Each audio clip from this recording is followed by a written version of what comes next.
ইসরায়েলের ভূখণ্ডে একের পর এক ক্ষেপণাস্ত্র হামলা চালানোয় ইরানের বিরুদ্ধে কড়া হুঁশিয়ারি উচ্চারণ করেছেন ইসরায়েলি প্রধানমন্ত্রী বেনিয়ামিন নেতানিয়াহু। তাৎক্ষণিক প্রতিক্রিয়ায় নেতানিয়াহু বলেন, ইরান আজ রাতে বড় ভুল করে ফেলেছে, এজন্য দেশটিকে চড়া মূল্য দিতে হবে। ইসরায়েলের বিরুদ্ধে হুঁশিয়ারি উচ্চারণ করেছেন ইরানের সামরিক বাহিনীর chief of staff major general Mohammad বাগেরি। সতর্ক করে দিয়ে তিনি বলেন, ইসরায়েলে যদি ক্ষেপণাস্ত্র হামলার প্রতিশোধ নিতে চায়, তাহলে ইসরায়েল জুড়ে সব স্থাপনায় হামলা চালানো হবে।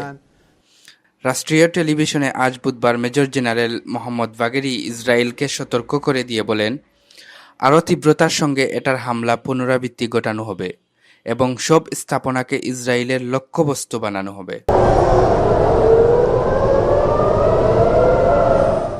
গতকাল মঙ্গলবার রাতে ইসরায়েলে ১৮০টির মতো ক্ষেপণাস্ত্র ছুড়েছে ইরান। তাৎক্ষণিকভাবে এই হামলায় হতাহত হওয়ার কোনো খবর পাওয়া যায়নি। তবে দেশে জরুরি অবস্থা ঘোষণা করেছে ইসরায়েল সরকার।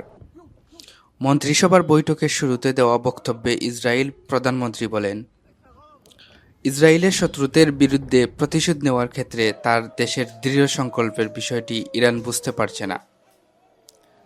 নেতানিয়াহু এমন কড়া হুঁশিয়ারির পর ইরানের পক্ষ থেকে পাল্টা হুমকি দিলেন দেশটির chief of staff major general Mohammad বাগেরি।